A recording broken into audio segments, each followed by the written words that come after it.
Come on, rear view camera. BMW is introducing microtransactions to their cars now because we're already paying for movies and music and video game online subscriptions so we can play video games that we've already bought online with the internet we've already bought. Why not throw it into cars too? So what is this microtransaction service supposed to be offering to consumers anyway?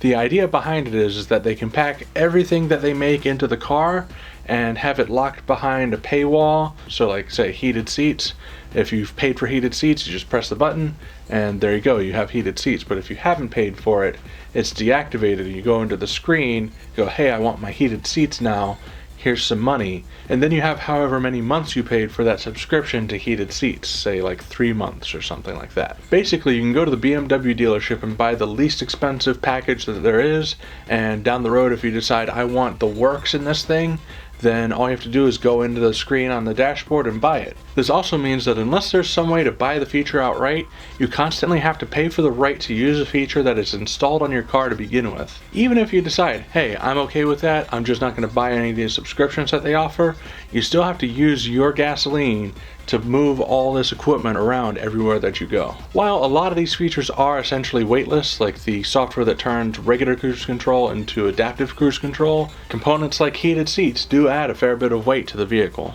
There are going to be some consumer benefits to this situation though.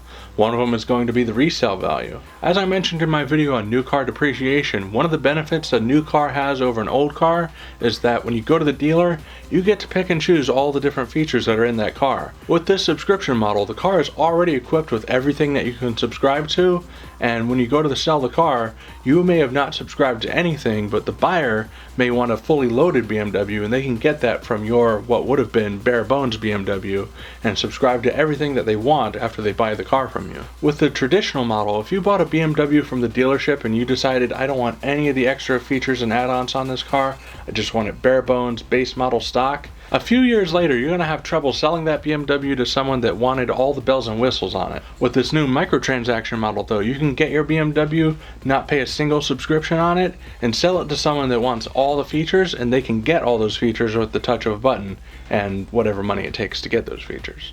Another benefit is that BMW can build all these cars exactly the same. That means all the cars have the same exact parts on them, and there won't be any trim level differences between parts. If you've ever been to the parts store and given the guy the year, make, and model of your car, and then they ask, is this the SE, the GT, the LE, and you don't know the answer to that question, you won't have to worry about that with this kind of car because there's no different trim levels. It's all built into the software of the car. That can eliminate that confusion in the parts store, but it also has benefits and economies of scale because they don't have diverging part numbers that they have to produce two different parts for in smaller quantities.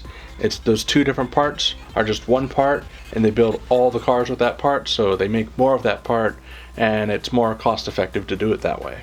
If these subscriptions are on a feature by feature basis, BMW is going to have a lot of information on what stuff people actually want, what stuff people actually use, and they'll be able to take that data and know to put that in the next car. And if any particular feature is really popular, they know they need to put a lot of R&D money into making that the best that it can be. For our last beneficial scenario, let's say you go and buy one of these BMWs and you load it up with a few features and you're paying monthly for this car. If financial troubles hit, then you have the option of unsubscribing from all these unnecessary features, lowering your bills a bit with the car. With the traditional model, whatever features you've got on that car, you're stuck with and you have to keep paying for.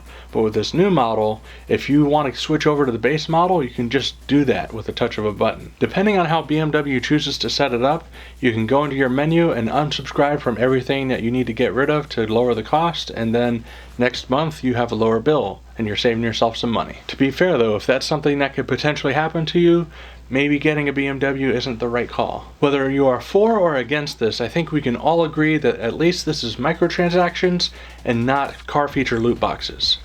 Come on, rear view camera. Heated rear seats again. Thanks for watching, and I'll see you in the next Car Simplified video.